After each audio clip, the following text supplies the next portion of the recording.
Ya, selamat malam teman-teman semua. Sebentar kita akan mengikuti Zoom pemuritan kita yang bertema Hari Tuhan dan Akhir Zaman. Mari kita sama-sama merendahkan hati kita untuk belajar kebenaran di dalam Injil murni. Silakan Kak Ana. Makasih Laura. Iya, seperti yang tadi dikatakan, kita akan belajar tentang akhir zaman dan apa itu hari Tuhan. Karena gini, ketika Kak Sony mengajarkan kitab Wahyu, saya ada lihat bahwa beberapa pemahaman-pemahaman dasar yang sebetulnya harus sudah dipahami, ya seperti kata Kak Sony, kalau misalnya mau belajar kitab Wahyu, itu sebetulnya harus sudah paham dari Kejadian sampai kitab Yudas.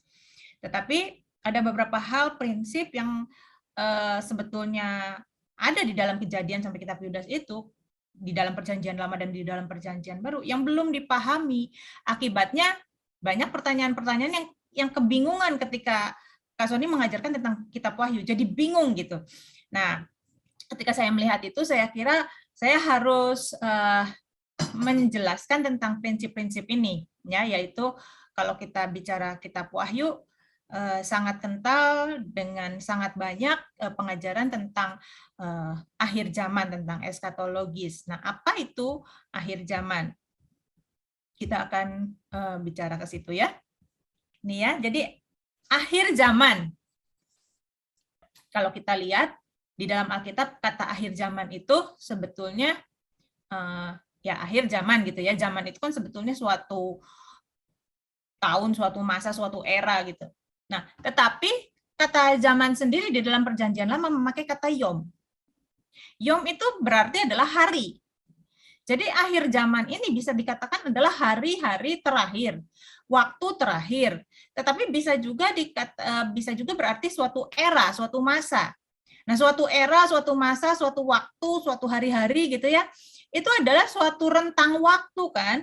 Kalau misalnya kita bicara zaman itu apaan sih? Kalau misalnya kita katakan zaman Majapahit, zaman revolusi, sekarang zaman revolusi bukan? Bukan kan?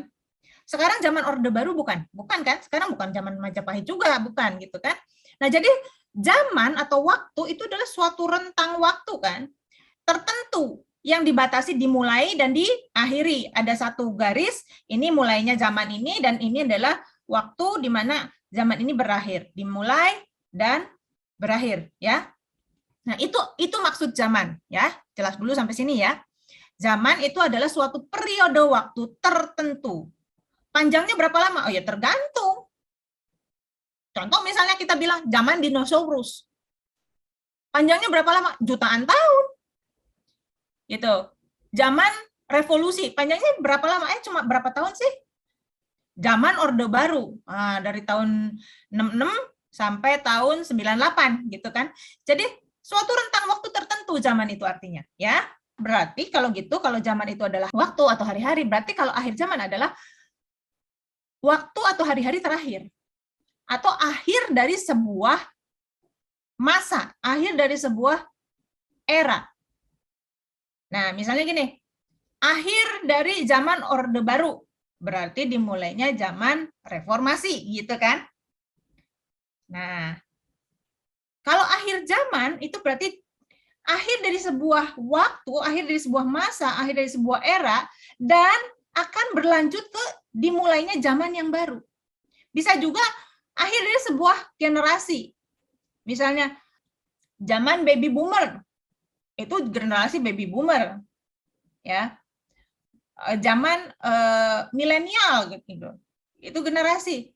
Atau misalnya gini, kata Tuhan Yesus, generasi ini tidak akan berlalu sebelum aku datang yang kedua kali, gitu kan? Nah, jadi akhir zaman itu kalau kita pikir, banyak orang mikir akhir zaman tuh nanti gitu. Nanti masih lama itu, akhir zaman nanti gitu di ujung dunia.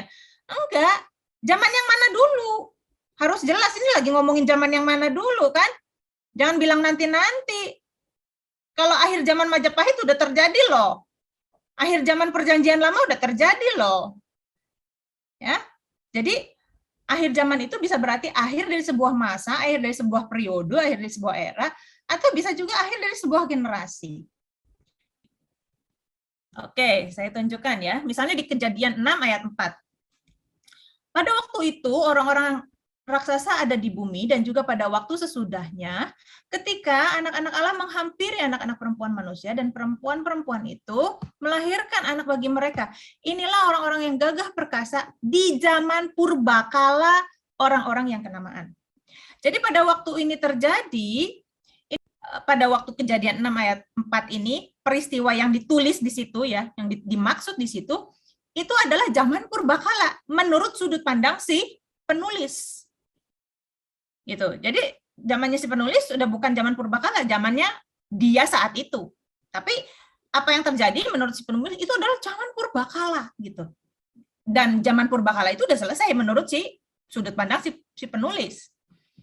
Nah, kemudian Kejadian 7 ayat 1 misalnya.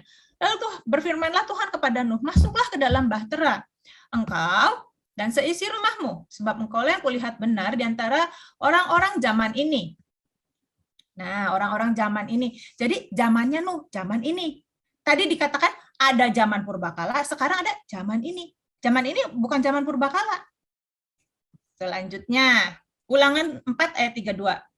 Sebab cobalah tanyakan dari ujung langit ke ujung langit tentang zaman dahulu yang ada sebelum engkau, sejak waktu Allah menciptakan manusia di atas bumi, apakah ada pernah terjadi sesuatu hal yang demikian besar? Atau apakah pernah ada terdengar sesuatu seperti itu? Nah, ini dikatakan, cobalah tanyakan dari ujung langit ke ujung langit tentang zaman dahulu.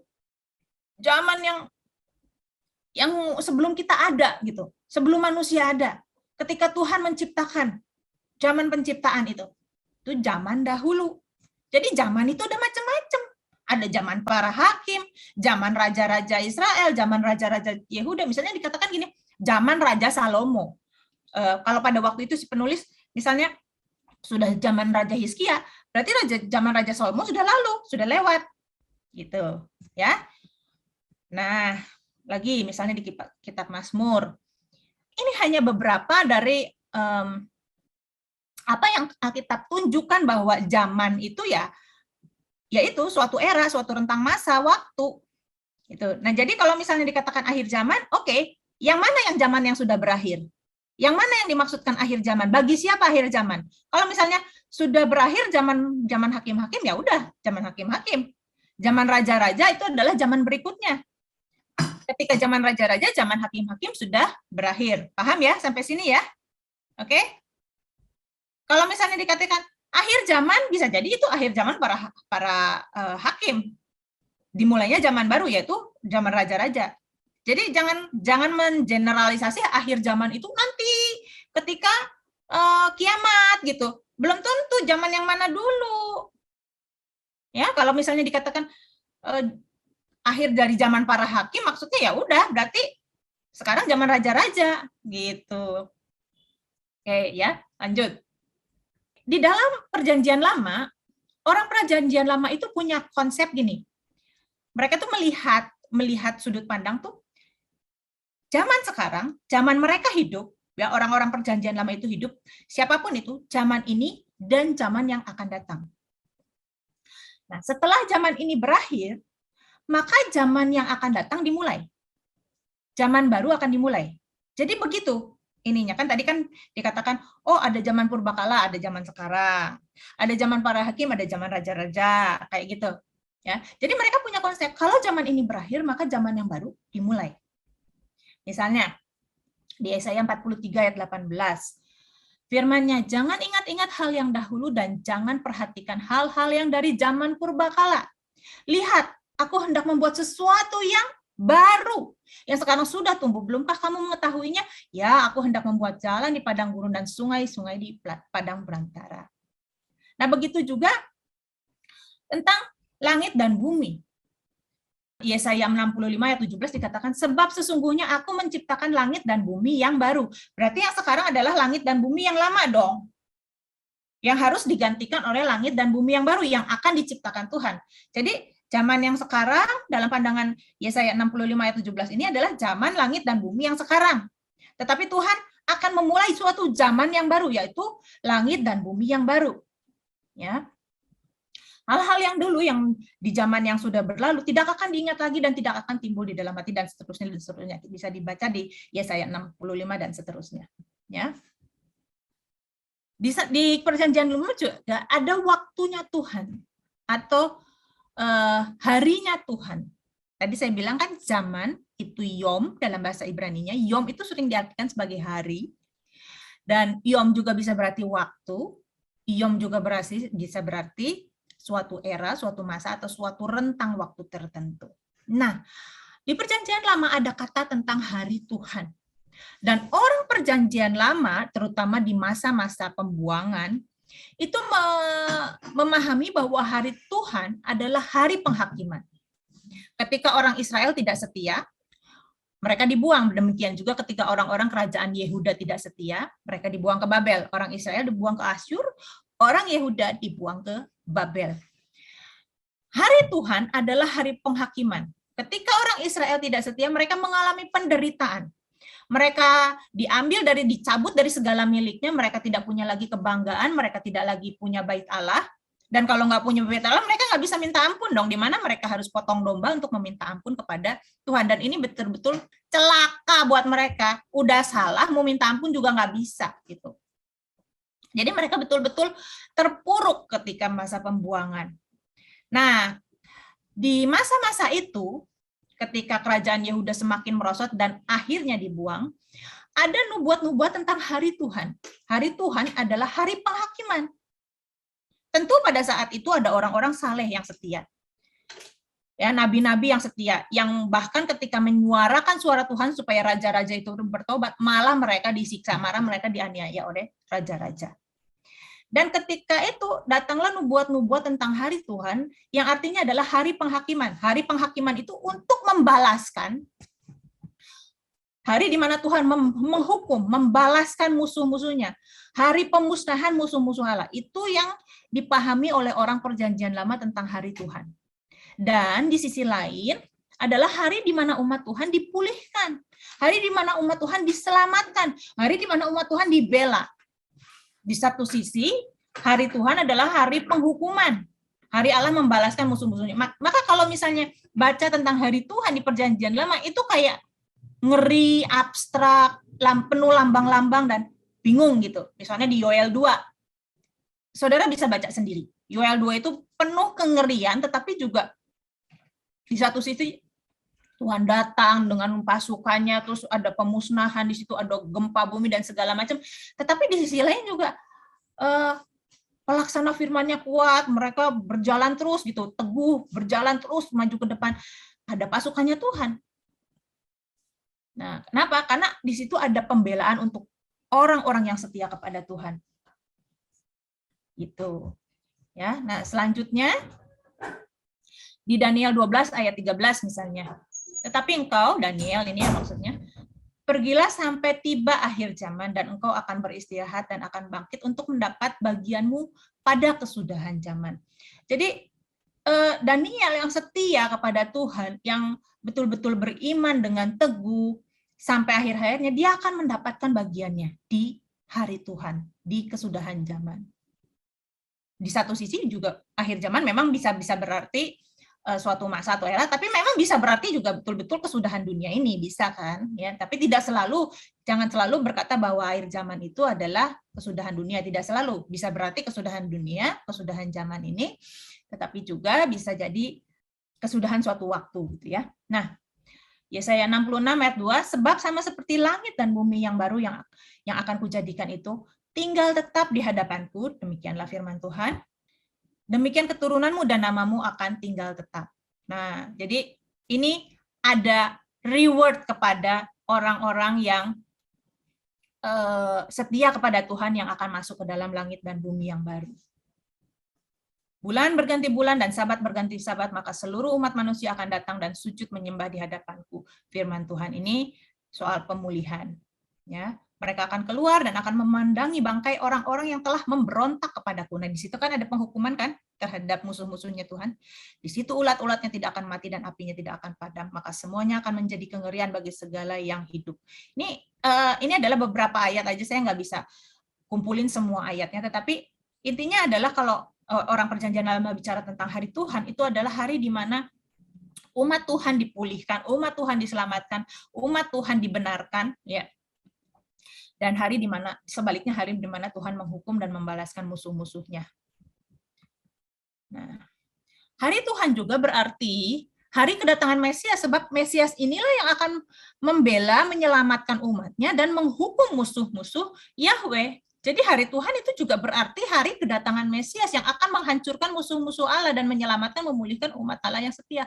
Oleh karena itu di zaman intertestamental banyak muncul Mesias, mereka yang mengaku Mesias.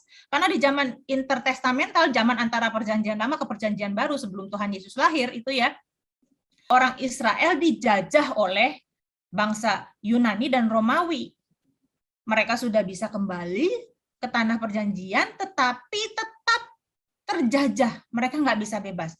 Dan disitulah ada Mesias-Mesias yang mengaku Mesias, ya, untuk menghancurkan musuh-musuh Allah. Nah, contohnya misalnya pemimpin orang Zelot itu juga bisa mengaku sebagai Mesias yang memimpin pemberontakan kepada Romawi.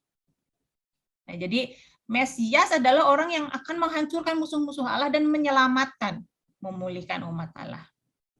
Nah, di Maleakhi 4 ayat 5 ada nubuat bahwa Nabi Elia akan muncul menjelang datangnya hari Tuhan. Nabi Elia itu akan muncul sebelum kedatangan penyataan dari Mesias. Dan ini kan kita sudah tahu ya, digenapi oleh Yohanes Pembaptis, ya kan? Sudah tahu ya. Jadi orang Perjanjian Lama pada waktu itu tidak tahu. Kalau kita sekarang dilihatnya pada saat ini ya kita sudah tahu lah gimana runtutan ceritanya dulu. Tapi ketika Maleakhi menulis ini, mungkin banyak orang Perjanjian Lama itu nggak tahu kalau Mesias itu adalah Yesus. Mereka menantikan Mesias, dan konsep mereka tentang Mesias juga berbeda dengan konsep yang sebetulnya Allah berikan, yang Allah maksudkan buat orang Israel. Kembali ke sini, hari Tuhan adalah hari kedatangan Mesias. Nah, contohnya lagi di Amos 9 ayat 11.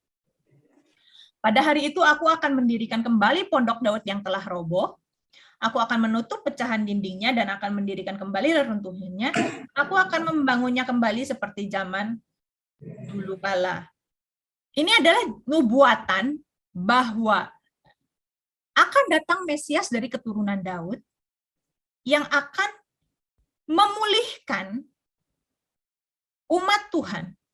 Dan Mesias dari keturunan Daud ini akan kembali menegakkan janji Tuhan tentang keluarga Daud.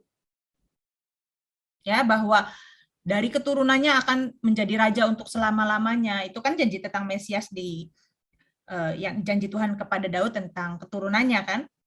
Ketika Daud mau bangun bait suci, Tuhan bilang nggak boleh, tapi Tuhan bilang Tuhan gantikan dengan janji gitu ya, bahwa keturunanmu akan memerintah untuk selama-lamanya. Nah, memerintah untuk selama-lamanya itu artinya benar-benar ada keturunannya Raja Daud yang menjadi raja yang kekal gitu, bukan turun-temurun jadi raja terus, bukan mati ada yang anaknya lagi jadi raja, mati anaknya lagi jadi raja, bukan gitu, tetapi betul-betul Sang Mesias ini menjadi raja sampai selama-lamanya, hidup selama-lamanya.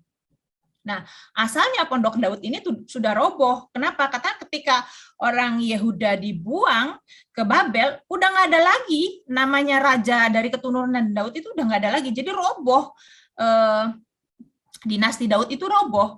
House of David atau dinasti Daud itu sudah roboh. Ya, jadi kalau bicara House of David itu adalah bicara soal dinasti, bukan pondok Daud itu bukan soal puji-pujian ya, bukan soal ya Daud sendiri kan menari dan memuji Tuhan itu ya jarang-jarang gitu kan, menari aja cuma 1 kali di Alkitab ditulis gitu. Yang banyak kan ya bagaimana dia pemerintahannya itu.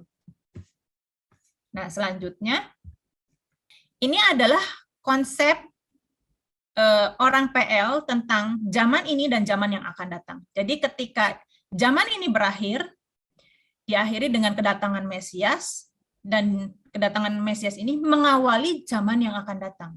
Jadi ada pemisahan zaman ini di mana kejahatan merajalela, di mana orang beriman atau umat Allah itu ditindas oleh kejahatan, tetapi akan datang Mesias yang akan mencurahkan rohnya, akan menyelamatkan dan akan memulihkan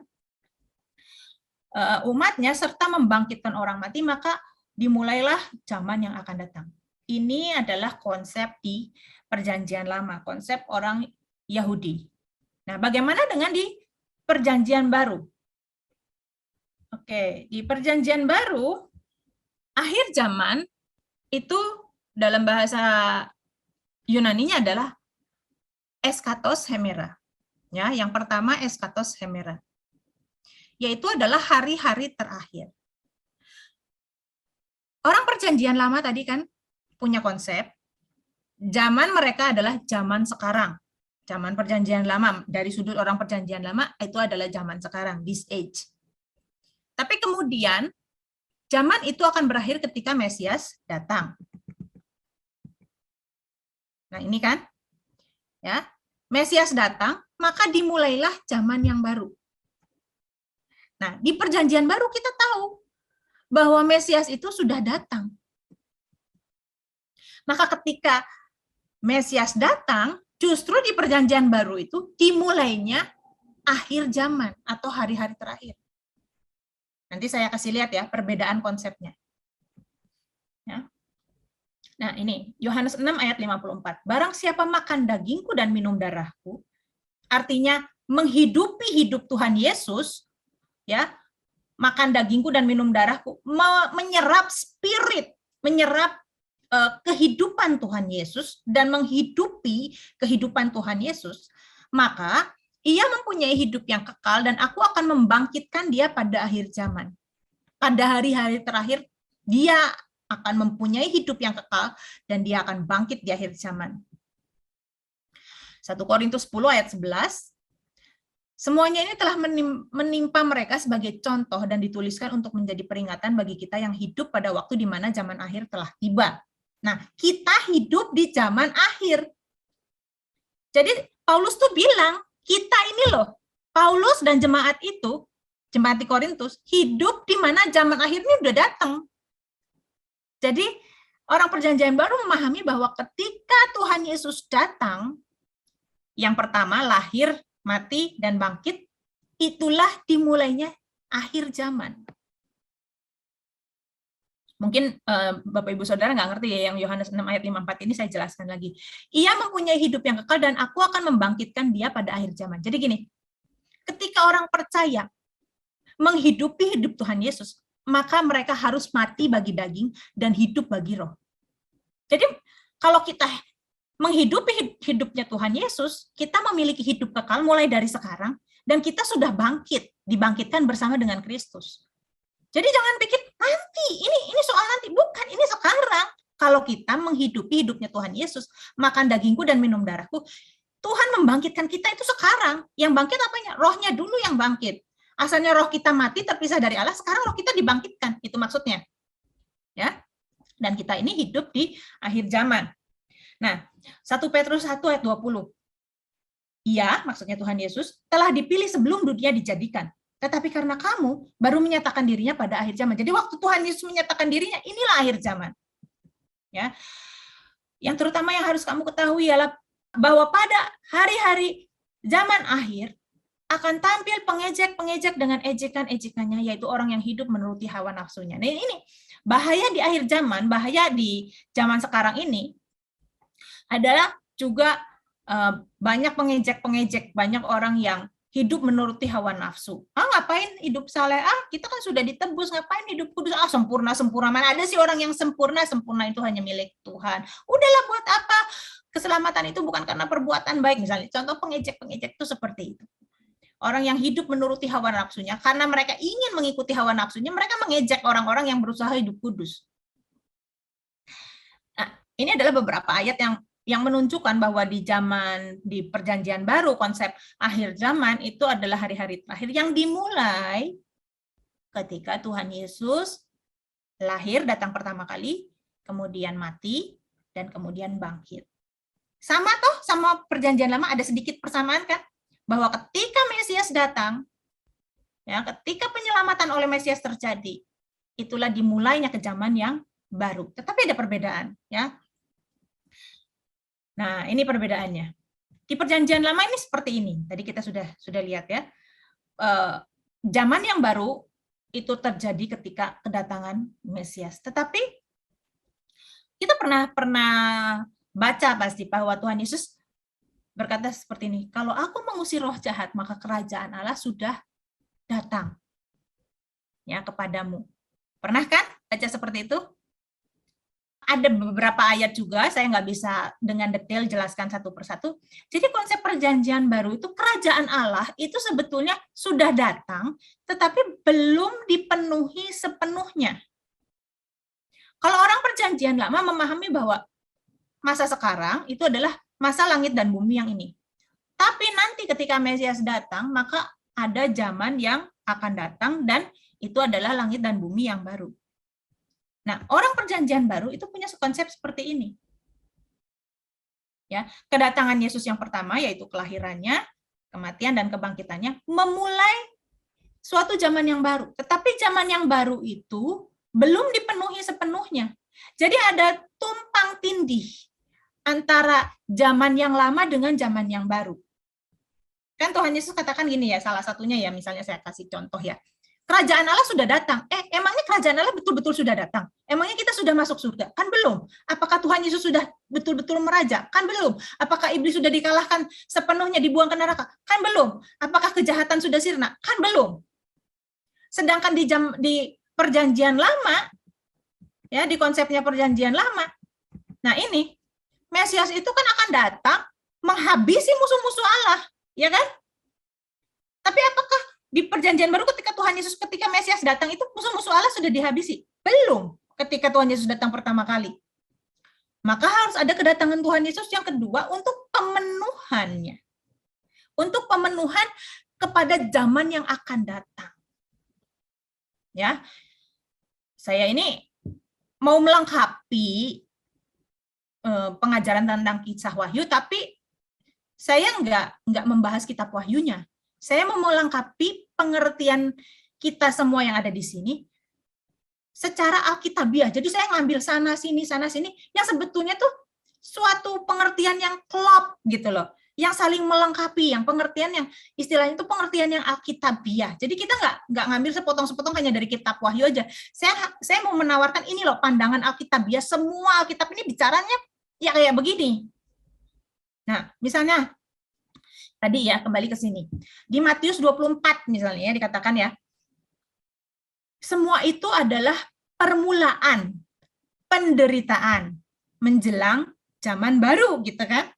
Permulaan penderitaan menjelang zaman baru. Jadi waktu kedatangan Mesias yang pertama, itu belum dimulai zaman baru, tetapi baru ada permulaan menjelang zaman baru, dan permulaan di situ yang terjadi adalah peristiwa-peristiwa penderitaan. Harus ada penderitaan, dimulainya zaman baru. Padahal di perjanjian lama justru ketika Mesias datang itu seharusnya penderitaan hilang.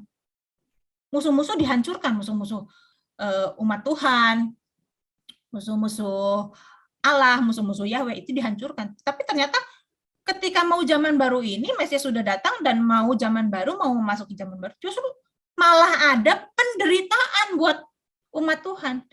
Ya kan, di Matius 24 dikatakan demikian kan? Semuanya ini barulah permulaan penderitaan menjelang zaman baru. Dan kalau kita lihat bahasa Inggrisnya atau teks aslinya, itu adalah dikatakan semuanya ini adalah permulaan sakit bersalin. Sakit bersalin. Orang ketika mau melahirkan, tambah lama tuh tambah sakit kan, sakitnya tambah hebat, penderitaannya tuh tambah berat, penderitaannya tambah hebat. Tetapi setelah sampai pada puncak penderitaan itu, lahirlah kehidupan yang baru. Lahirlah bayi yang ketika si ibu menggendong, ya karena saya pernah melahirkan 2 kali, itu yang tadi ngos-ngosan mau mati, teriak-teriak, udah lupa semuanya, udah nggak ingat lagi, ya kan? Jadi, kalau di Matius 24 digambarkan, permulaan penderitaan menjelang zaman baru, atau permulaan dari sakit bersalin, maka penderitaan kemenangan itu yang demikian hebat ketika zaman baru dimulai, ketika kerajaan Allah dipenuhi, itu semua kayak mimpi, kayak nggak ada artinya. Ya, ada sesuatu yang baru, sesuatu yang indah, sesuatu yang menyenangkan, sesuatu yang luar biasa gitu. Seperti orang melahirkan. Nah, oleh karena itu, maka umat Allah diajak untuk setia. Ayo setia dalam penderitaan. Itu semuanya kayak, udahlah, Rasul Paulus katakan, nggak ada artinya apa-apa kok dibanding kemuliaan yang akan engkau terima nanti. Ya, penderitaan kita sekarang ini nggak ada artinya. Rasul Paulus katakan demikian. Ya, ngerti ya konsep ini ya. Jadi orang perjanjian lama masih memahami perbedaan zaman ini dan zaman yang akan datang. Tapi sebetulnya nggak begitu di perjanjian baru. Ternyata Mesias itu harus datang 2 kali, bukan cuma sekali. Gitu. Nah, berikutnya, akhir zaman di perjanjian tadi yang pertama adalah hari-hari terakhir. Hari-hari terakhir itu dimulai dari kenaikan Tuhan Yesus, turunnya Roh Kudus. Nah itu, hari-hari terakhir dimulai dari situ. Ketika Tuhan Yesus sudah menyelesaikan misi keselamatan. Tetapi akhir zaman juga bisa berarti, dalam bahasa Yunaninya adalah sunteleia aion, atau kesudahan dunia. Nah, kalau di Alkitab bahasa Indonesia, dua-duanya itu ditulis akhir zaman, maka saya tulis ini. Tetapi kalau pakai terjemahan lain itu bisa diartikan the end of the world gitu. Jadi ada perbedaan antara hari-hari terakhir dengan akhir dunia. Gitu. Kalau bahasa Indonesia dua-duanya diterjemahkan akhir zaman, makanya membingungkan, dan supaya nggak bingung saya juga ambil ini, saya jelaskan ini. Nah, contohnya misalnya di Matius 13 ayat 49, demikian juga pada akhir zaman malaikat-malaikat akan datang memisahkan orang jahat dari orang benar. Matius 28 ayat 20. Dan ajarlah mereka melakukan segala sesuatu yang kuperintahkan kepadamu, dan ketahuilah aku menyertai kamu senantiasa sampai kepada akhir zaman. Nah, di akhir zaman, maka malaikat akan datang dan memisahkan orang jahat dan orang benar. Orang benar masuk ke dalam kerajaan Allah, orang jahat dibuang ke neraka. Itu adalah akhir zaman dalam arti kesudahan dunia ini, the end of the world. Ya, akhir dari bumi ini. Dan kemudian di Matius 28 ayat 20, aku menyertai kamu sampai kepada akhir dunia ini. Itu maksudnya Tuhan. Ya, bukan cuma akhir zaman dalam arti hari-hari terakhir, tapi betul-betul sampai dunia ini berakhir, Tuhan menyertai orang yang percaya kepadanya. Sampai sini dulu deh. Nanti kita bicara soal hari Tuhan. Sampai akhir zaman dulu. Ya, akhir zaman perjanjian lama, hari Tuhan di perjanjian lama, dan akhir zaman di perjanjian baru. Sampai sini dulu. Oke. Nanti kita akan lanjutkan dengan sesi yang kedua, tapi sampai sini dulu deh, supaya kalau ada yang nggak paham, bisa bertanya. Silakan. Ya, Kak Ana, terima kasih. Untuk informasi teman-teman yang akan mengajukan pertanyaan, bisa melalui chat room, atau juga bisa secara langsung dengan menekan raise hand ya. Sementara yang sudah masuk sih, ada pertanyaan sudah masuk, Kak Ana? Oke, dari Pak Johan. Jadi ada yang menerjemahkan bahwa Raja Hizkia itu Mesias untuk orang PL. Tidak salah kan, Kak? Yang Mesias untuk orang PL itu adalah Raja Darius. Tapi gini, Mesias itu juga berarti yang diurapi, dan raja itu semuanya yang diurapi gitu. Tapi Raja Hizkia ini tidak bisa memenuhi syarat-syarat untuk Mesias, karena selain yang diurapi, dia juga pembebas.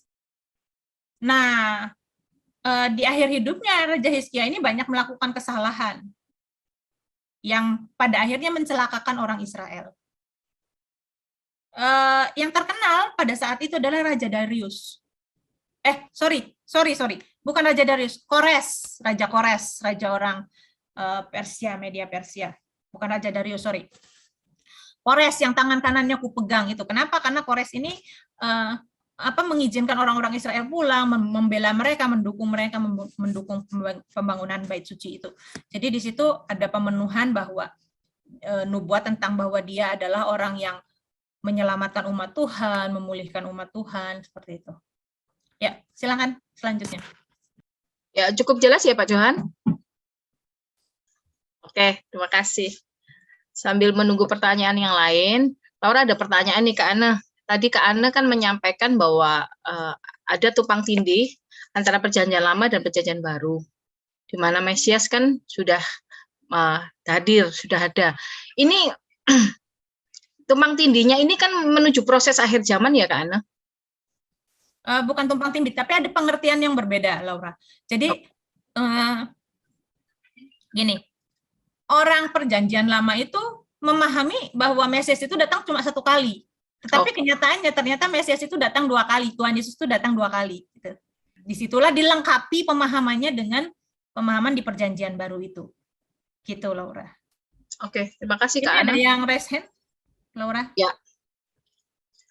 Bu Sabrina, silakan. Oke, shalom Kak En. Mudah-mudahan nggak bosan-bosan ya, karena saya sering banget bertanya. Saya ada pertanyaan ya. Saya seperti mau mengkonfirmasi sesuatu saja, karena selama ini ketika saya membaca khususnya kitab-kitab Perjanjian Lama, apalagi yang bicara tentang hari Tuhan itu ya. Jadi berarti hari Tuhan yang dimaksudkan, yang banyak dimaksudkan di Perjanjian Lama, khususnya yang ada di Maliaki itu sudah digenapi pada saat Yesus datang ya, kan? Betul, Begitu. betul. Kalau untuk Perjanjian Lama digenapi pada saat Tuhan Yesus datang. Oh, kalau begitu terjawab dong. Karena ketika saya membaca Perjanjian Lama itu ada yang bicara tentang akhir hari Tuhan, saya berpikir-pikir ini maksudnya ini apakah hari Tuhan ini kiamat, atau karena dalam apa yang saya tangkap itu sepertinya sudah terjadi itu begitu. Iya, kayak misalnya yang di Yoel 2 itu kan dikutip oleh Rasul Paulus di Kisah Para Rasul ya kan, ketika pencurahan Roh Kudus. Ini yang dinubuatkan oleh Nabi Yoel loh, kata Rasul Petrus gitu kan. Rasul Petrus ya, tadi saya salah sebut ya Rasul Paulus. Rasul Petrus berkata bahwa ini loh yang sudah terjadi, ini loh yang dinubuatkan Nabi Yoel waktu itu, dan sekarang ini yang kita alami gitu. Itu banyak yang sudah terjadi, sudah digenapi tentang hari Tuhan. Jadi banyak hal yang di Perjanjian Lama itu sebetulnya sudah digenapi. Contohnya misalnya nubuatan tentang Nabi Daniel gitu ya, Nabi Daniel yang mendapatkan penglihatan-penglihatan itu sebetulnya sudah digenapi, dan itu adalah nubuatan untuk orang Israel, bukan untuk kita yang di Perjanjian Baru. Jadi hari Tuhan adalah hari di mana Mesias itu datang, dan Mesias yang ilahi, dan memang banyak Mesias ya yang orang-orang Perjanjian Lama pahami ya. Misalnya tadi saya katakan Raja Kores pun disebut yang diurapi.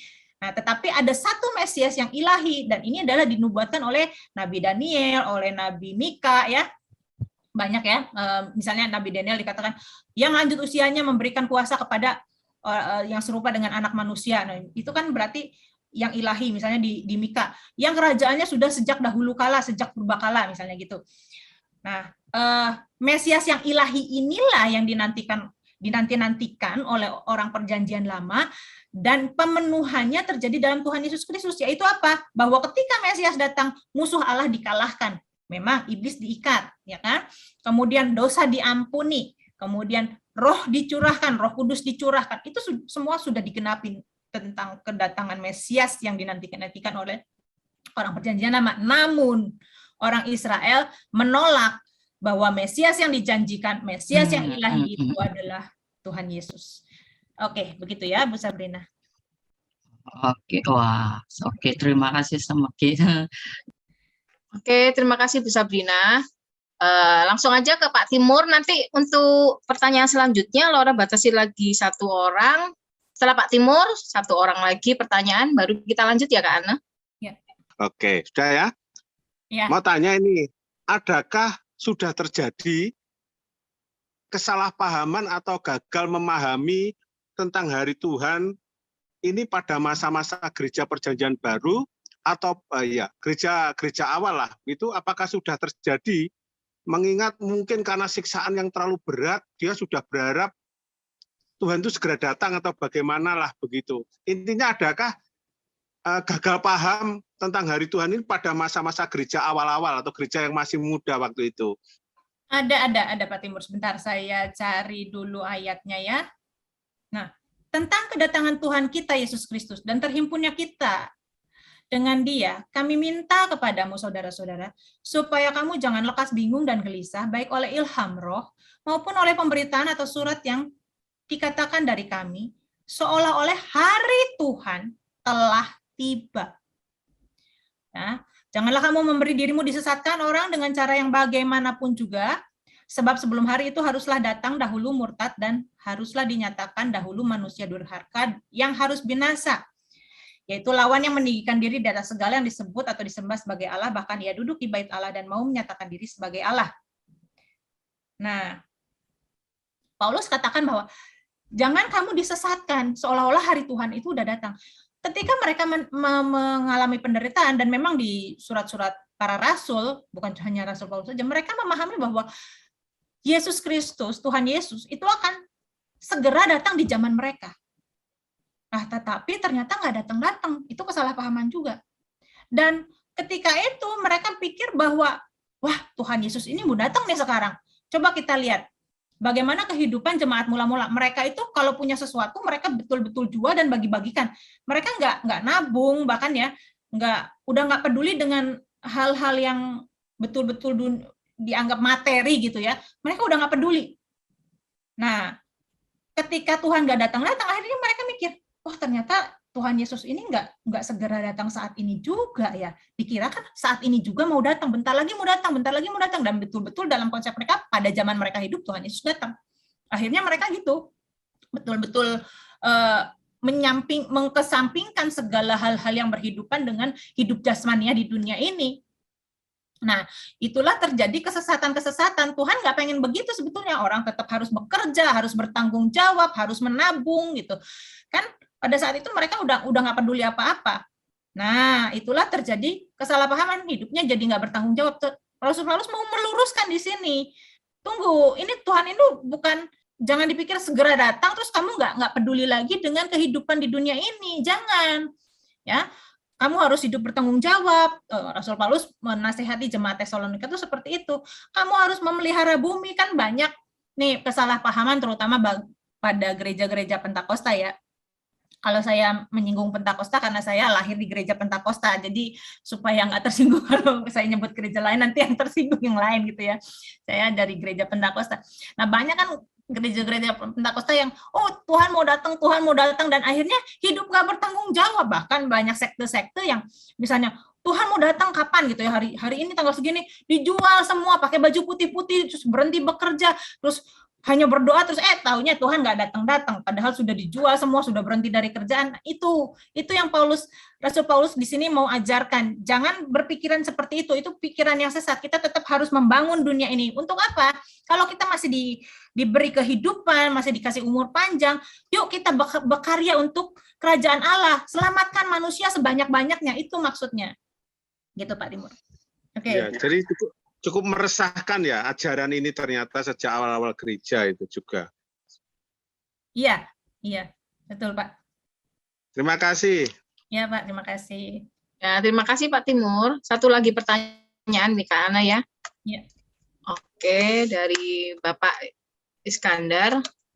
Akhir zaman perjanjian baru itu apa endingnya waktu Yesus datang kedua kali ya Kak Ana? Terus kedatangan Yesus kedua kali itu kiasan atau real? Betul. Jadi akhir dunia itu ketika Tuhan Yesus datang kedua kali, dan betul-betul Tuhan Yesus akan datang seperti Tuhan Yesus betul-betul real, lahir sebagai manusia, dan naik ke surga, itu hal yang real. Begitu juga kedatangannya yang real itu juga. Kan Tuhan Yesus katakan ketika dia mau naik ke surga, seperti, bukan Tuhan Yesus, malaikat katakan ketika murid-murid melihat Tuhan Yesus naik, gitu, melihat gitu, bengong, loh kok hilang gitu. Terus malaikat kan datang.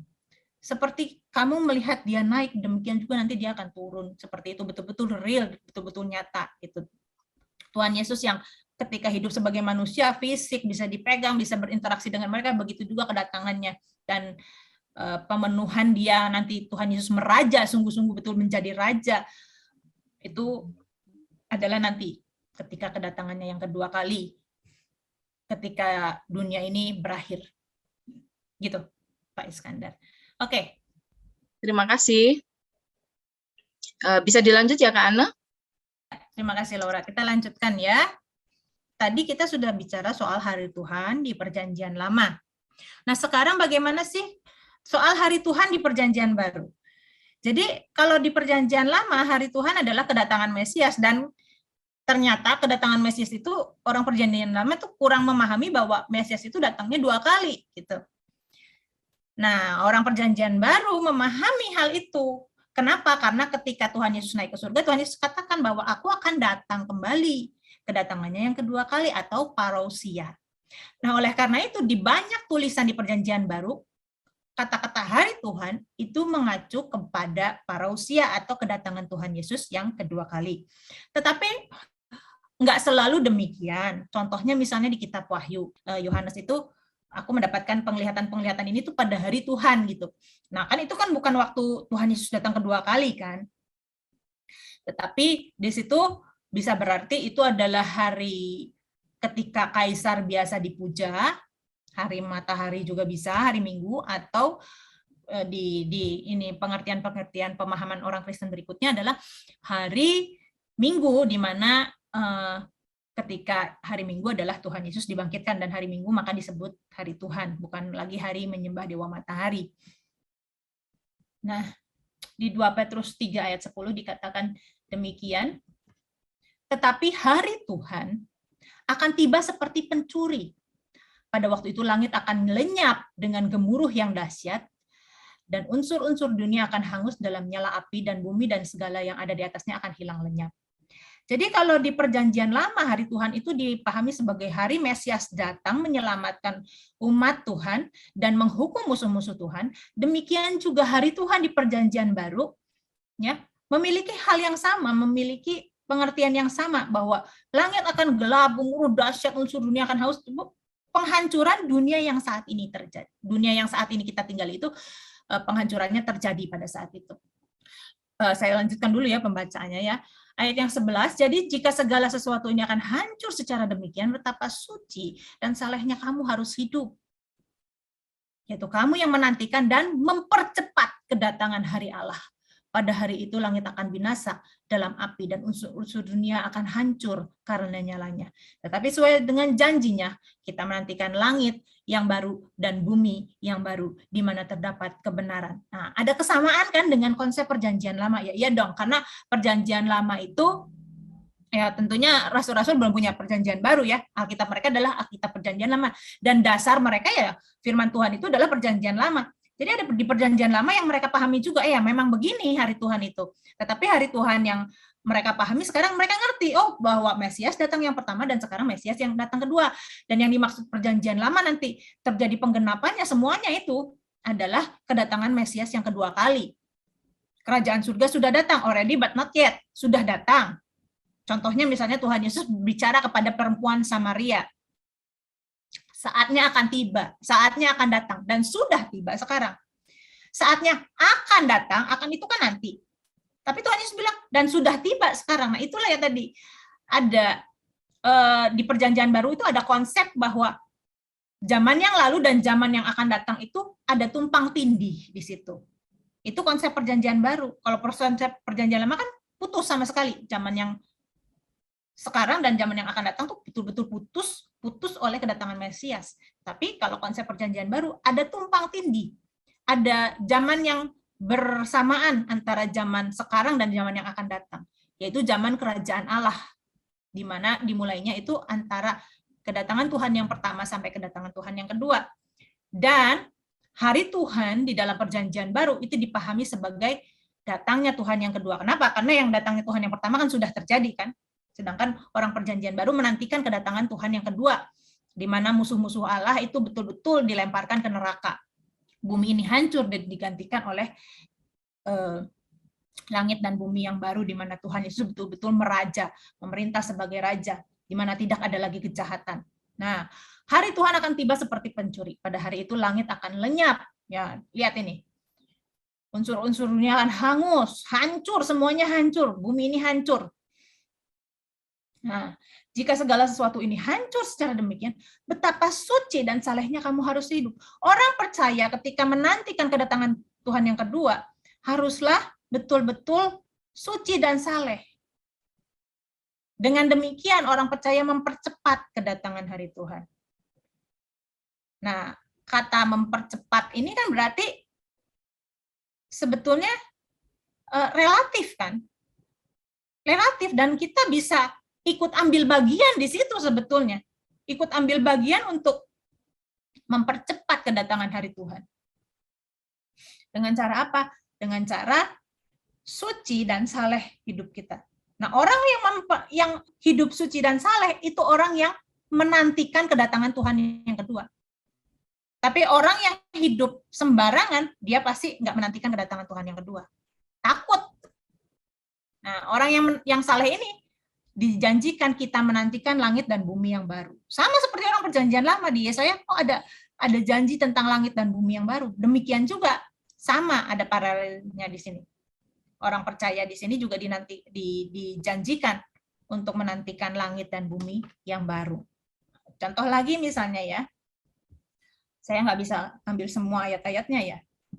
Nah, 1 Tesalonika 4 ayat 15.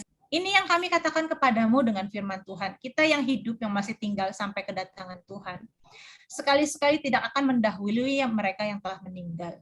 Sebab pada waktu tanda diberi, yaitu pada waktu penghulu malaikat berseru dan sangkakala Allah berbunyi, maka Tuhan sendiri akan turun dari surga dan mereka yang mati dalam Kristus akan lebih dahulu bangkit. Sesudah itu, kita yang hidup, yang masih tinggal, akan diangkat bersama-sama dengan mereka dalam awan menyongsong Tuhan di angkasa. Demikianlah kita akan selama-lamanya bersama dengan Tuhan. Nah, di 2 Petrus 3 ayat 10-13 dikatakan bahwa hari Tuhan itu adalah hari kesudahan dunia dan dimulainya langit dan bumi yang baru. Ya, kedatangan hari Tuhan itu seperti itu. Di 1 Tesalonika 4 itu juga dilengkapi bahwa hari Tuhan adalah hari kedatangan Tuhan di awan-awan untuk menjemput kita semua dan membangkitkan mereka yang mati. Yang masih hidup langsung diangkat, langsung tubuhnya diubahkan. Tetapi mereka yang mati, rohnya diberi tubuh yang baru. Kalau yang hidup, tubuhnya dirubah menjadi tubuh kemuliaan, langsung diangkat. Nggak dimatiin dulu. Tapi yang mati, tinggal rohnya aja kan, tubuhnya udah nggak ada, dikasih tubuh yang baru. Dibangkitkan itu namanya. Ya, jadi hari Tuhan adalah hari di mana bumi ini dihukum, kejahatan itu dihukum, dan orang percaya diangkat dari bumi ini. Nah, jadi ada 2 kali kedatangan. Nah, ini yang tadi saya katakan tumpang tindihnya tuh di sini. Tumpang tindihnya tuh di zaman, ya. Ada zaman yang sekarang. Nah, ini overlapping age. Ya, overlapping age ini. Jadi tumpang tindih zaman yang lalu dan zaman yang akan datang, yaitu adalah zaman kerajaan Allah, di mana Tuhan Yesus menjadi raja. Setan dikalahkan. Di situ setan sudah dikalahkan, tapi belum betul-betul dihukum, sudah dikalahkan. Orang percaya itu bisa menginjak ular dan kalajengking dan mengusir setan demi nama Tuhan. Artinya, kekuasaan setan sudah dibatasi di sejak kebangkitan Tuhan Yesus itu, sejak Tuhan Yesus menang atas segala kuasa di atas dan di bawah dunia ini, sudah mulai terjadi, kerajaan Allah itu mulai datang, mulai dinyatakan. Dan orang percaya mewarisi itu. Orang yang betul-betul percaya kepada Tuhan Yesus juga diberikan kuasa yang ada pada Tuhan Yesus itu. Ya, tetapi belum sepenuhnya, pemenuhannya belum. Nanti di langit dan bumi yang baru betul-betul pemenuhannya. Ya, ngerti ya di sini. Jadi ada tumpang tindih zaman. Kerajaan Allah sudah datang, udah. Kayak misalnya gini, banyak perumpamaan-perumpamaan dalam perjanjian baru, contohnya ya. Hal kerajaan surga ialah seumpama ada orang yang menaburkan benih, tetapi pada waktu malam si jahat itu menaburkan benih juga di situ. Akhirnya tumbuhlah gandum dan lalang. Terus hamba dari pemilik tanah ini bilang, gimana kalau kita cabutin lalangnya? Jangan, gitu. Sudah ada pemisahan, sudah ada penentuan, ini yang buruk, ini yang jelek. Ini yang buruk, ini yang baik. Ini benih yang buruk, ini benih yang baik. Sudah ada perbedaan di situ. Sudah ada penilaian, penghakiman di situ. Nah, tetapi pemenuhannya kan belum sepenuhnya. Nanti baru di akhir dunia ini, ya, ilalang itu baru dilemparkan ke dalam api. Tapi udah kelihatan yang mana ilalang, yang mana gandum itu udah kelihatan. Ada banyak ya ini perumpamaan-perumpamaan seperti itu. Misalnya tentang pukat. Oh, hal kerajaan surga seperti ketika orang mengumpulkan ikan, nanti dipisah-pisahin ikannya gitu. Oke, selanjutnya. Nah, peristiwa-peristiwa apakah yang terjadi sebelum menjelang hari Tuhan. Di Zakaria 1 ayat 8 sampai 12 ada penglihatan kepada Nabi Zakaria. Ya. Tadi malam aku mendapat suatu penglihatan. Tampak seorang yang menunggang kuda merah.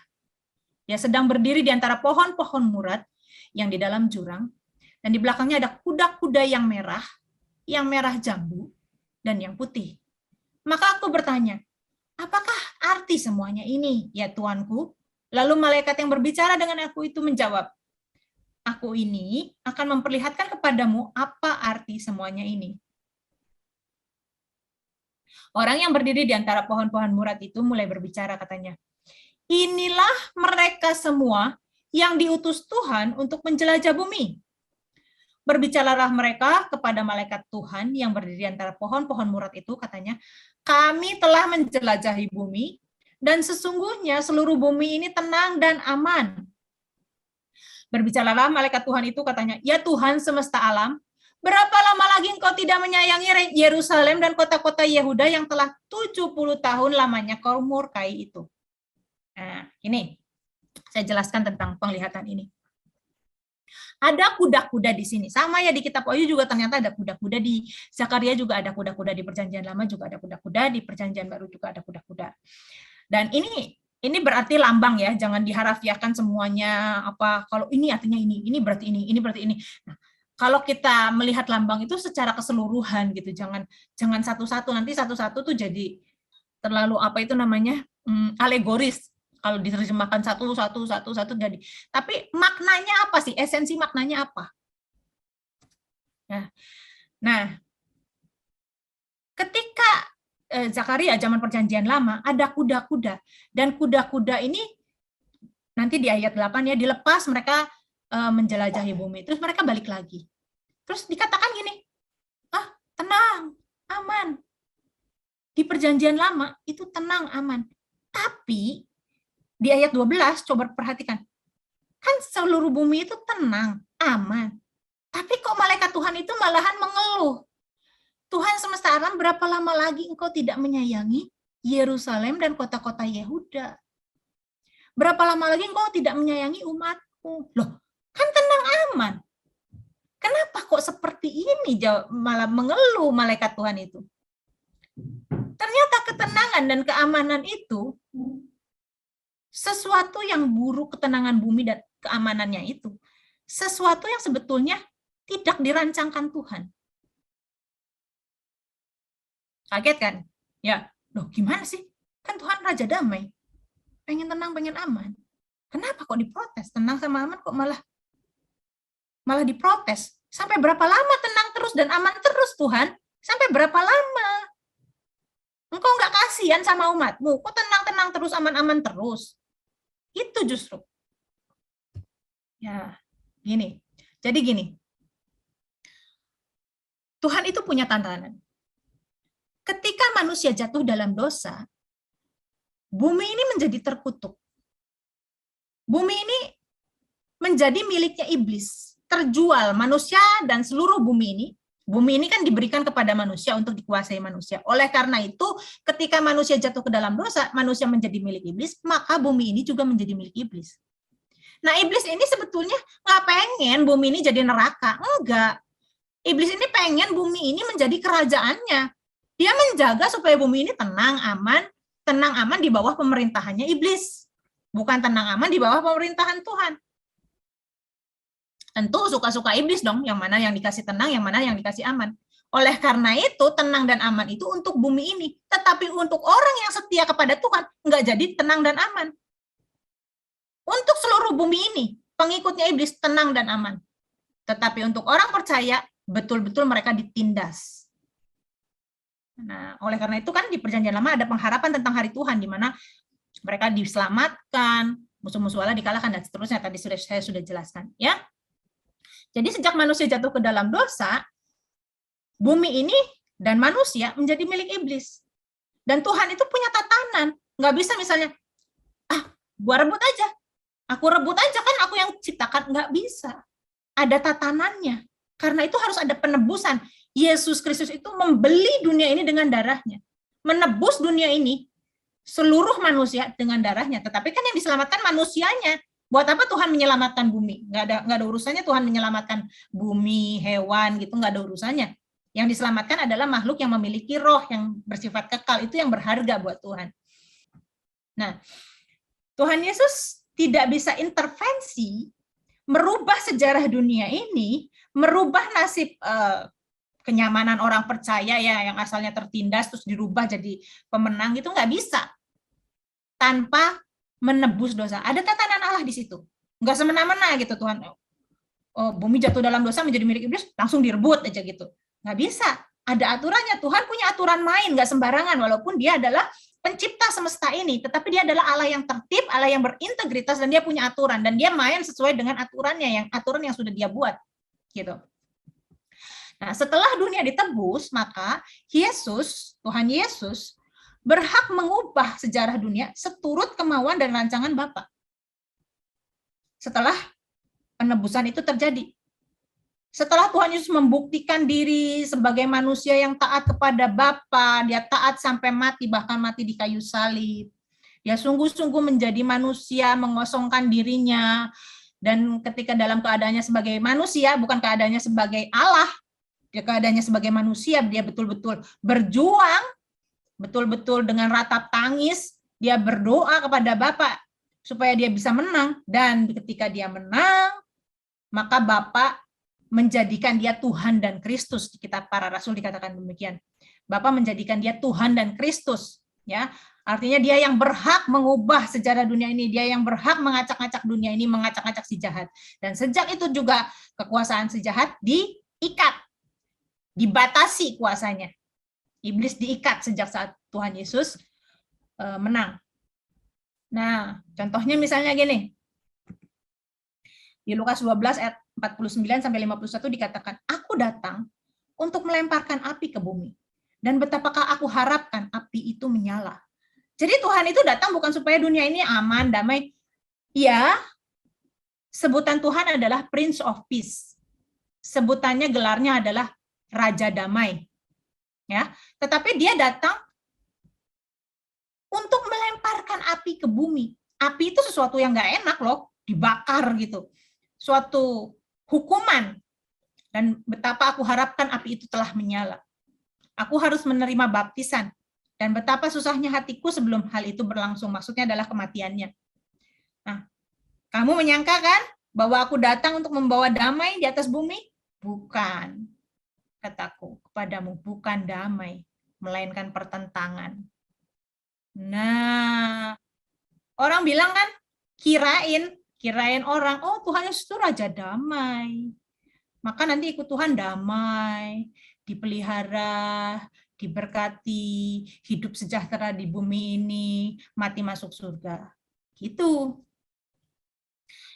Di Lukas, ketika kelahiran Tuhan Yesus, malaikat berkata, Lukas 2 ayat 14, kemuliaan bagi Allah di tempat yang maha tinggi, dan damai sejahtera di bumi di antara manusia yang berkenan kepadanya. Damai sejahtera itu hanya untuk manusia yang berkenan kepadanya. Bukan untuk semua manusia. Hanya untuk manusia yang berkenan kepadanya. Jadi, dulu sebelum kedatangan Mesias, ada kuda-kuda di Zakaria. Kuda-kuda itu keluar mengelilingi bumi. Dan katakan, bumi aman, bumi tenang. Malaikat Tuhan bilang, sampai berapa lama lagi seperti ini? Kenapa? Karena bumi aman, tenang dunia ini. Tetapi umat Tuhan ditindas. Ketika Mesias datang, Tuhan Yesus lahir, ini adalah Raja Damai bagi orang yang berkenan kepadanya. Sekarang dibalik. Damainya adalah untuk umat Tuhan. Gitu. Kalau mereka berkenan, hidup berkenan kepadanya. Dan damai sejahtera itu bukan seperti yang dunia tawarkan. Oh, damai kalau hartanya banyak. Oh, damai kalau pangkatnya tinggi, punya kekuasaan, merasa aman dengan kekuasaannya. Bukan seperti itu, tetapi damai karena kepenuhan hidup di dalam Kristus. Hanya Tuhanlah satu-satunya harapanku, hanya Tuhanlah satu-satunya sumber sukacitaku. Itu damainya tuh di situ. Ya, ngerti ya? Oke, sekarang lanjutkan lagi. Nah, jadi ada tatanan Allah.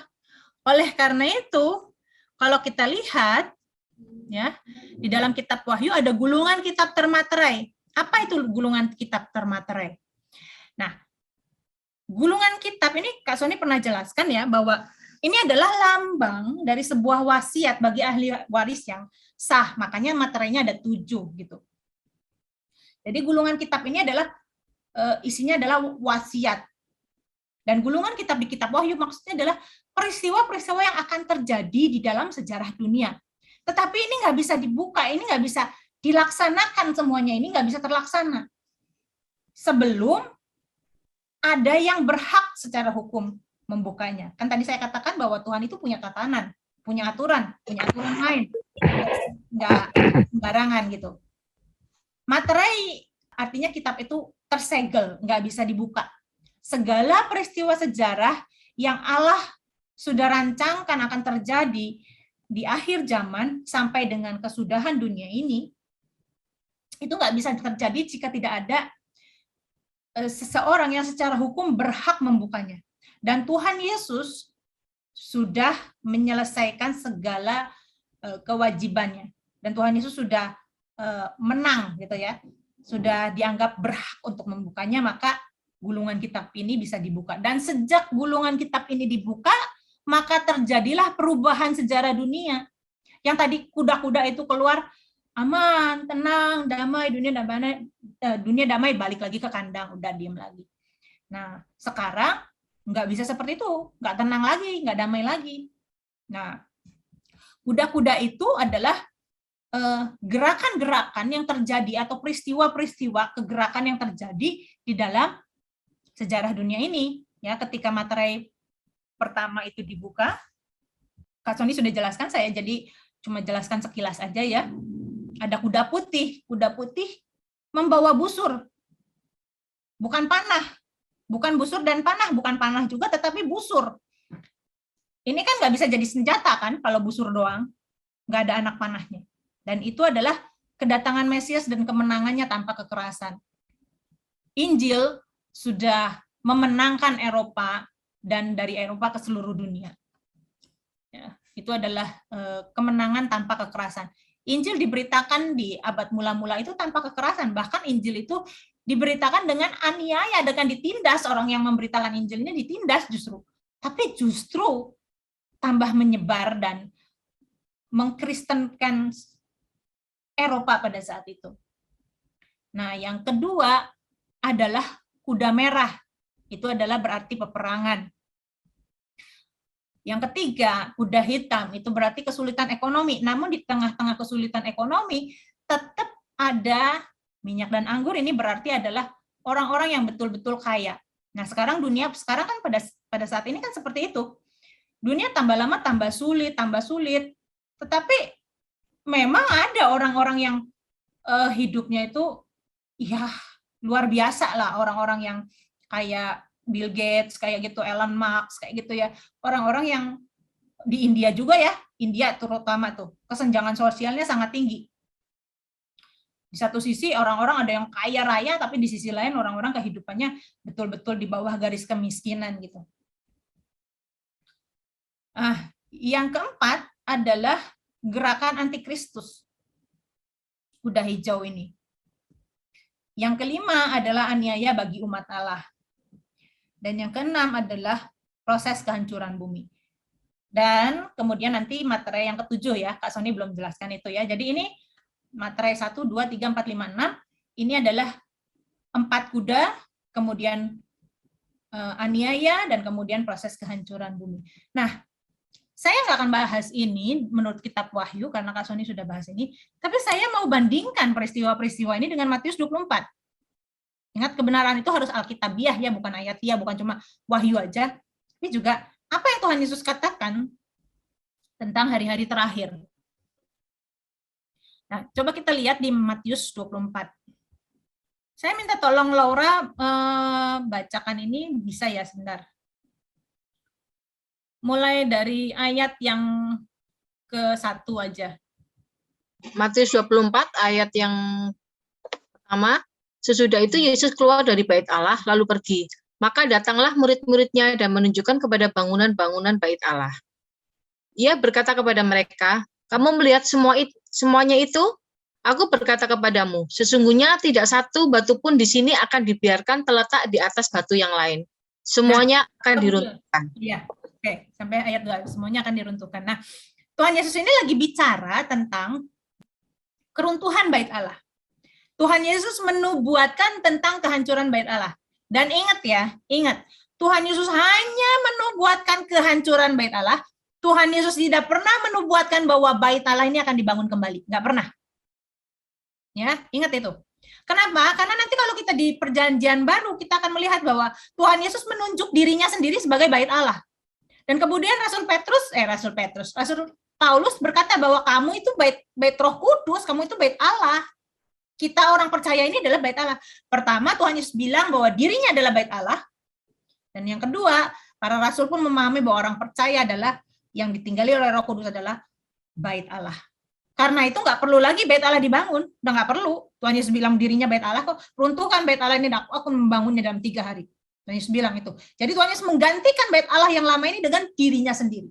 Sudah digantikan. Oke, lanjut ayat yang ketiga, Laura.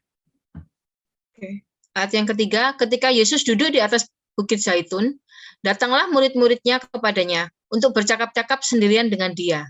Kata mereka, katakanlah kepada kami, bila manakah itu akan terjadi, dan apakah tanda kedatanganmu, dan tanda kesudahan dunia? Nah, ketika Tuhan Yesus bicara tentang kehancuran bait Allah, murid-muridnya gagal paham. Kenapa? Karena masih punya konsep tentang, yaitu tadi, tentang zaman ini dan zaman yang akan datang, konsep perjanjian lama pada waktu itu. Oleh karena itu, pertanyaannya jadi bingung, jadi bias, nyampur-nyampur. Katakanlah kepada kami, bila mana itu terjadi, kapan bait Allah itu diruntuhkan? Ya, kapan bait Allah itu diruntuhkan? Kapan kedatanganmu dan tanda kesudahan dunia? Bait Allah runtuh dan kedatangan Tuhan dengan kesudahan dunia ini adalah 2 peristiwa yang berbeda. Tapi sama mereka dijadiin satu. Gitu, karena ketidakpahaman itu. Nah, Tuhan Yesus jawabnya ya jawab dari 2 pertanyaan ini, gitu. Jadi kita harus ngerti yang mana yang jawaban Tuhan Yesus tentang hal ini.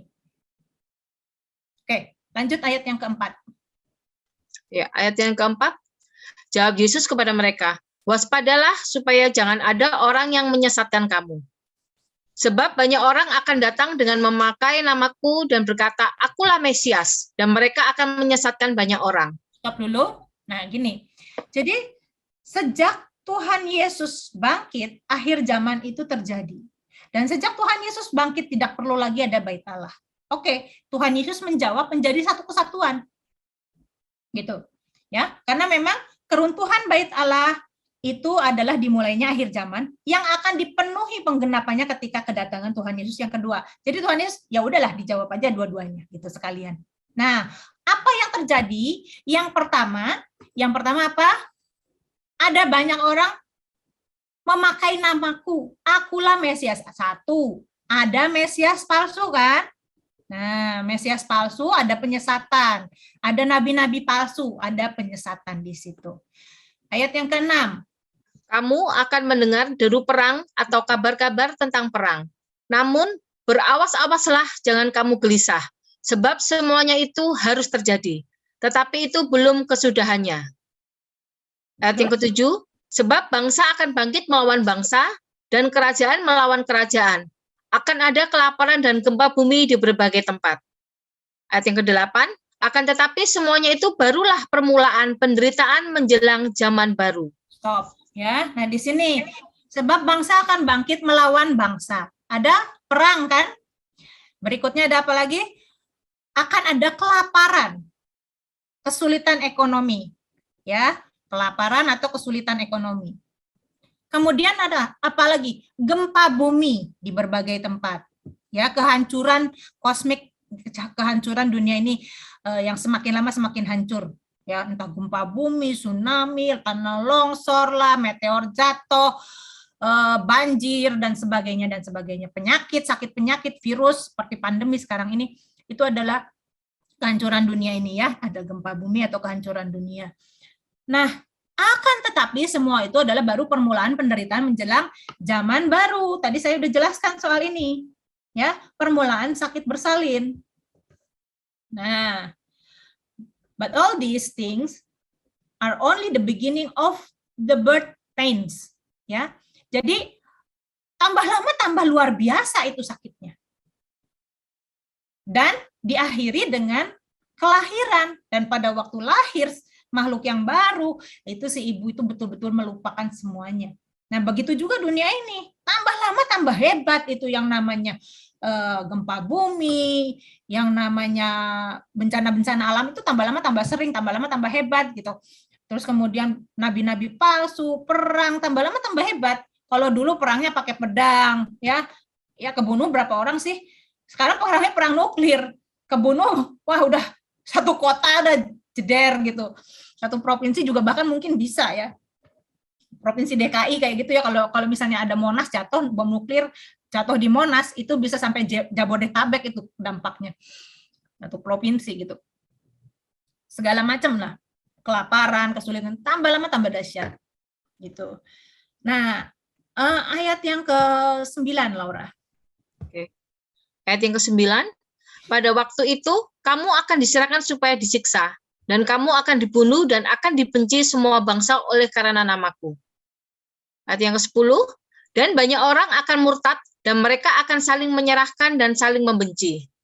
Ayat yang ke-11, banyak nabi palsu akan muncul dan menyesatkan banyak orang. Ayat yang ke-12, karena makin bertambahnya kedurhakaan, maka kasih kebanyakan orang akan menjadi dingin. Ayat yang ke-13, tetapi orang yang bertahan sampai pada kesudahannya akan selamat. Ayat yang ke-14, dan Injil kerajaan ini akan diberitakan di seluruh dunia menjadi kesaksian bagi semua bangsa. Sesudah itu, barulah tiba kesudahannya. Nah, sekarang kita paralelkan dengan apa yang terjadi di kitab Wahyu. Ya, di kitab Wahyu, tadi ada Mesias palsu atau nabi palsu. Itu digenapi harusnya dengan kuda hijau. Ada perang, ada kuda merah. Ada kelaparan, ada kuda hitam. Ada aniaya, ada. Ada proses kehancuran bumi, ada. Udah centang semua kan? Kedatangan Mesias memang tidak dinubuatkan dalam Matius 24. Kenapa? Tuhan Yesus Mesiasnya sendiri yang ngomong. Jadi kan kedatangan Mesias nggak usah dinubuatkan gitu di Matius 24 karena Mesiasnya sendiri yang ngomong. Tetapi apa yang Tuhan Yesus katakan, apa yang terjadi menjelang penderitaan dimulainya zaman baru, itu sama persis. Ya. Jadi kuda hijau ini adalah tentang antikristus atau tentang Mesias palsu atau tentang nabi palsu. Nah, ini kan banyak kemarin yang nggak paham tentang hal ini. Gitu.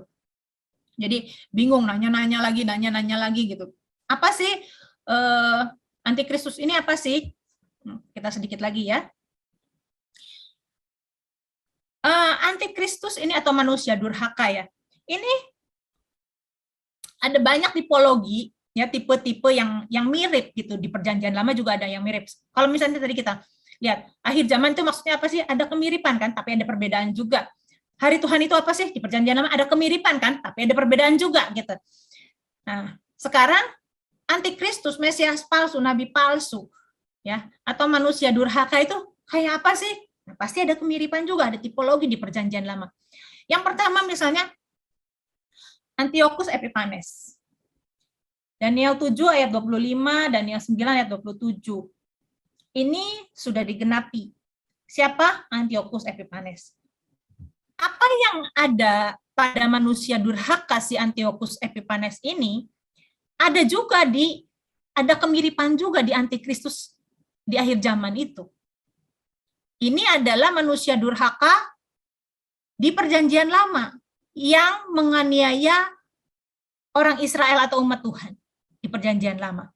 Yang menganiaya umat Yahweh di Perjanjian Lama. Dan ciri-cirinya adalah misalnya gini, ia akan mengucapkan perkataan yang menentang yang maha tinggi dan akan menganiaya orang-orang kudus milik yang maha tinggi. Ia berusaha untuk mengubah waktu dan hukum, dan mereka akan diserahkan ke dalam tangannya selama 1 masa, 2 masa, dan setengah masa. Dan itu terjadi selama 3,5 tahun.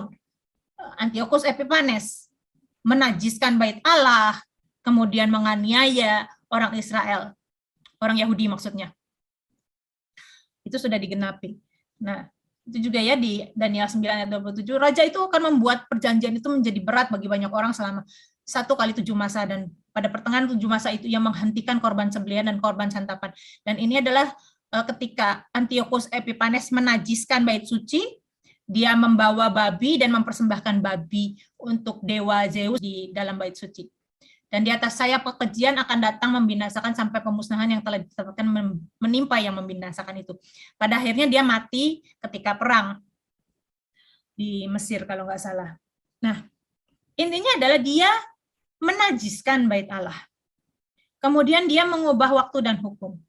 Kemudian dia menentang yang maha tinggi, menganiaya dan membinasakan umat Tuhan, dan menghalangi ibadah kepada Allah. Nah, ini adalah tipe dari manusia yang menentang Yahweh. Yang di Perjanjian Baru nanti manusia yang menentang Kristus. Di Perjanjian Lama adalah manusia yang menentang Yahweh. Dia menentang yang maha tinggi, menganiaya umat Tuhan, membinasakan umat Tuhan, bukan hanya menyiksa tapi juga membunuh. Kemudian mengubah waktu dan hukum suka-suka gitu, suka-suka gue. Dan menghalangi umat Tuhan untuk beribadah kepada Allah dan bahkan menajiskan tempat ibadah itu. Nah, kemudian yang kedua adalah Jenderal Titus. Ketika Tuhan Yesus menubuatkan keruntuhan bait Allah, ini terjadi, ini digenapi tahun 70 ketika Jenderal Titus itu datang menyerang Yerusalem, mengepung ya sampai orangnya kelaparan, orang kota itu kelaparan, dan kemudian dia menyerbu Yerusalem. Setelah mereka lemah, dia datang dan betul-betul menghabisi. Makanya di situ dikatakan bahwa kalau itu nggak dipersingkat waktunya, bahkan mungkin nggak ada yang tersisa sama sekali. Makanya di Matius 24 ayat 15 sampai 22 dikatakan, berdoalah supaya itu jangan jatuh di musim dingin. Kenapa? Kalau musim dingin mereka susah melarikan diri, kedinginan gitu. Dan itu hanya untuk terjadi untuk wilayah tertentu kan, bukan terjadi kepada seluruh dunia. Orang Indonesia nggak masalah dengan musim dingin. Ini juga kalau kita lihat di Matius 24 ayat 15 sampai 22, di situ dikatakan itu adalah nabi palsu. Itu adalah pembinasa keji yang berdiri di tempat kudus. Juga membinasakan umat Tuhan.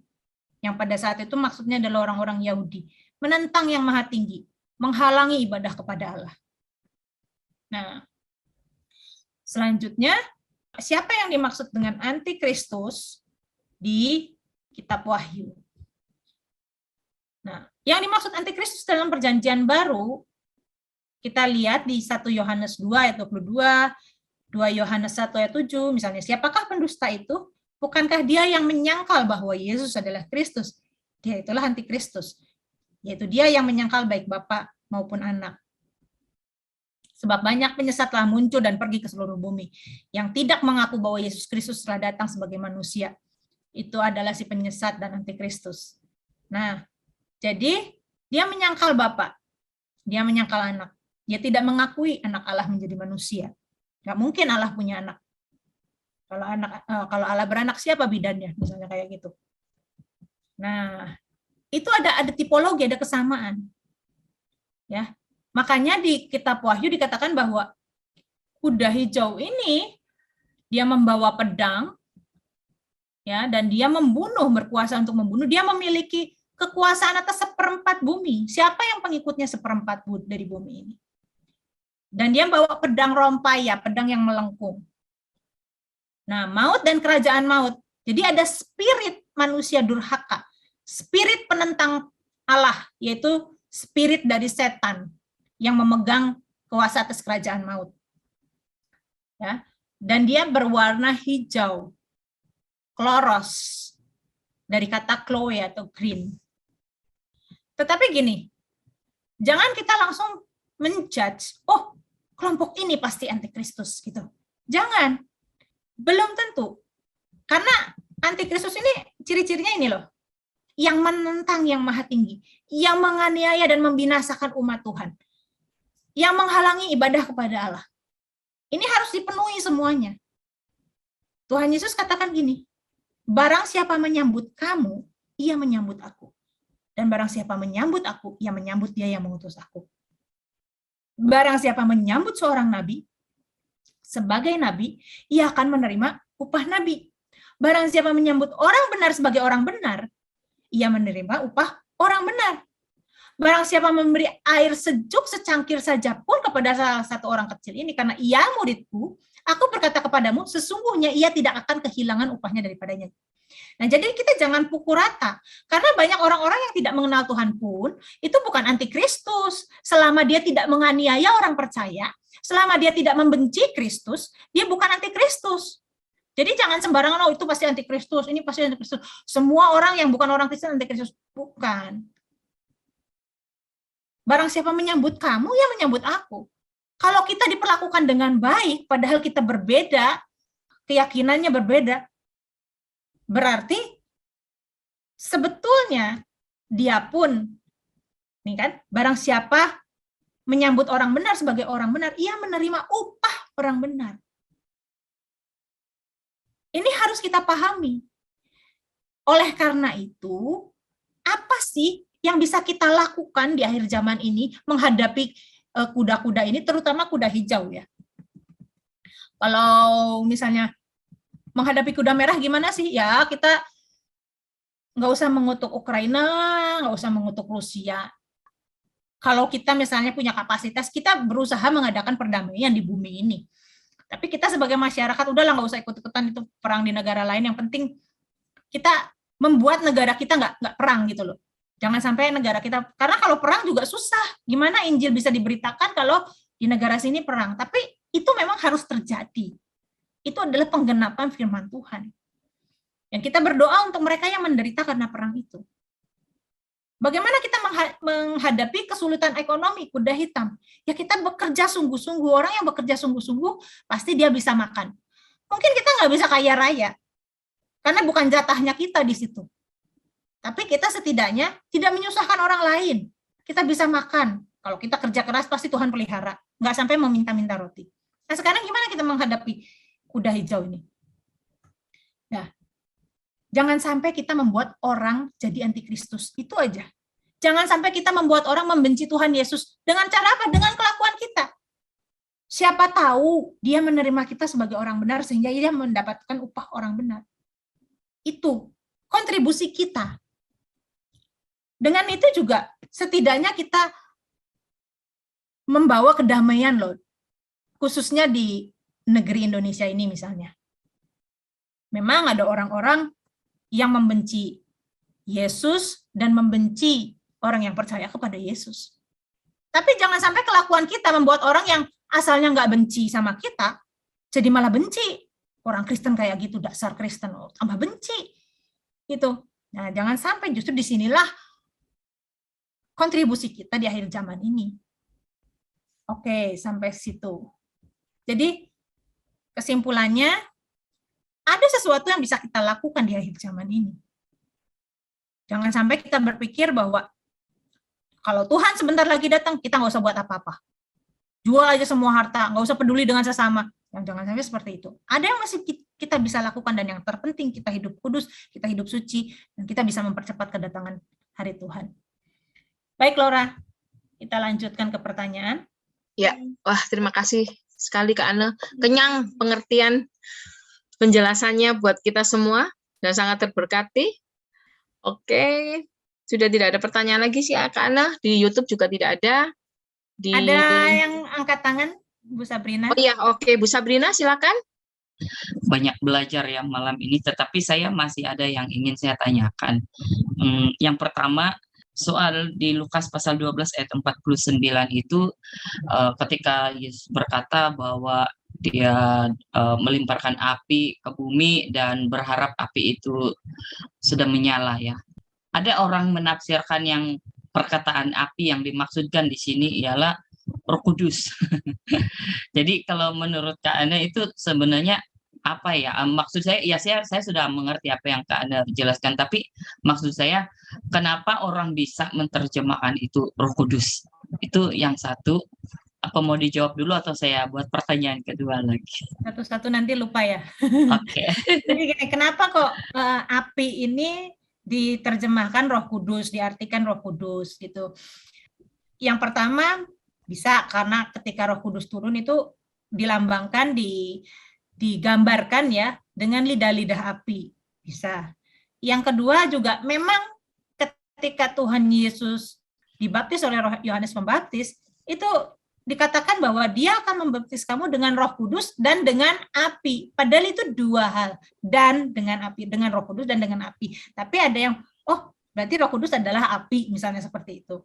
Nah, api bicara soal pemurnian. Ketika di Perjanjian Lama ada barang-barang yang najis, kalau itu bisa dicuci, maka harus dicuci, dicelupkan ke dalam air.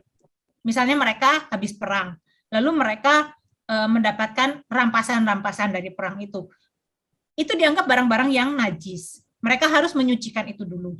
Dan disucikannya gimana? Dengan air dan dengan api. Nah, api bicara soal penyucian, api bicara soal pemurnian. Penyucian dan pemurnian itu bisa melalui penderitaan. Contohnya misalnya gini, dalam perjuangan kamu melawan dosa, kamu belum sampai mencucurkan darah. Jadi perjuangan yang betul-betul sampai puncaknya adalah penderitaan yang sampai kehilangan nyawa, mencucurkan darah, sampai menderita. Nah, jadi api bicara soal penderitaan, pemurnian, ya seperti itu Bu Sabrina. Nah, Tuhan Yesus datang untuk membuat sesuatu yang tidak nyaman, melemparkan api itu melemparkan sesuatu yang nggak nyaman. Itu sih pengertian yang saya dapatkan Bu Sabrina. Oh, oke, saya tangkap.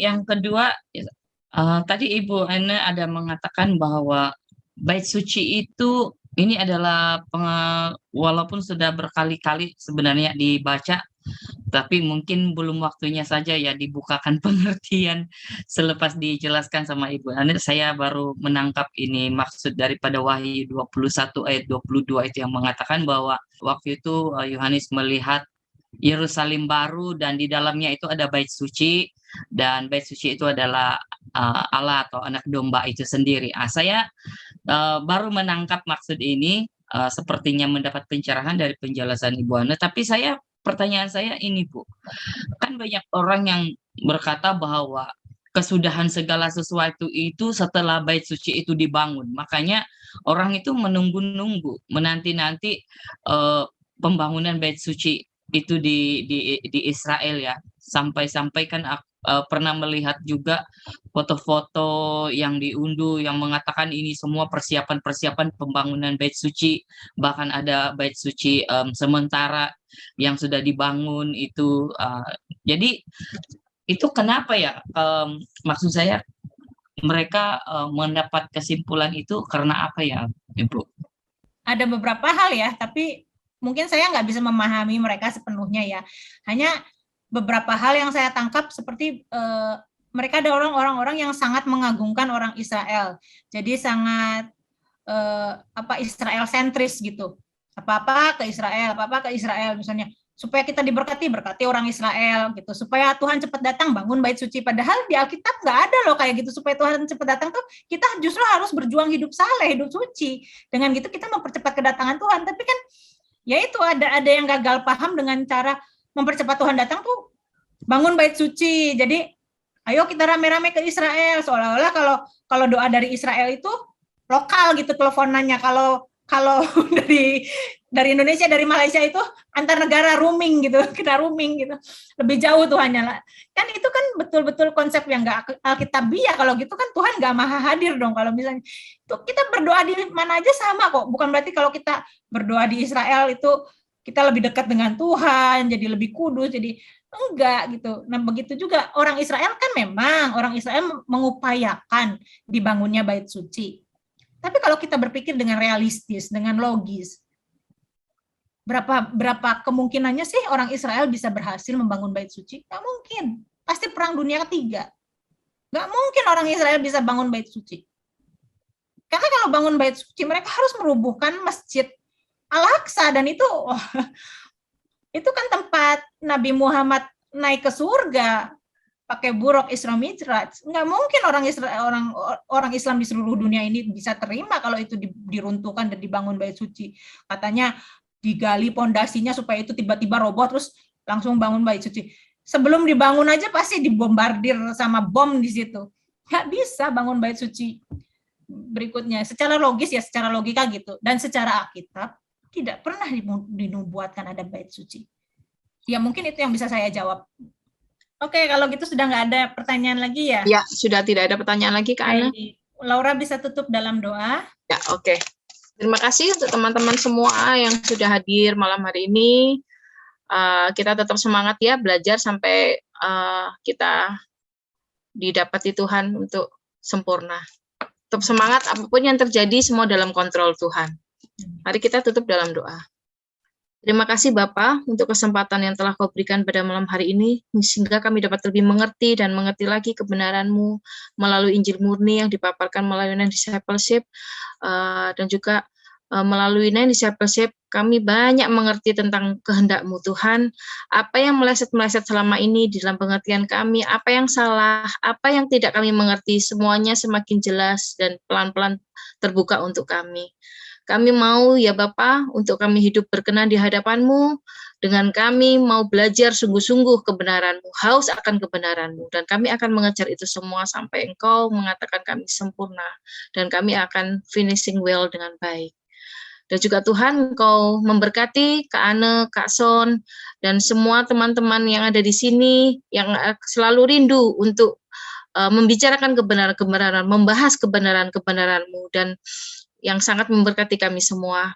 Engkau memberikan hikmat yang baru selalu kepada Kak Ana dan Koson untuk dapat membimbing kami, membagi segala pengetahuan yang mereka dapat tentang Engkau kepada kami, sehingga itu mendapatkan suatu berkat untuk kami. Mengerti dan mengerti kembali. Terima kasih Bapa. Waktu ke depan dan waktu yang selanjutnya kami akan bertekun dan selalu bertekun di dalam Engkau. Terima kasih Bapa. Kami serahkan Nine Discipleship ini di dalam tangan, dan kehidupan kami di dalam tangan. Doa yang kurang sempurna ini Bapa, kami serahkannya di dalam tangan. Haleluya. Amin. Amin. Terima kasih Laura. Terima kasih Bu Esther. Terima kasih teman-teman yang sudah hadir, David, Lili, semuanya. Terima kasih ya.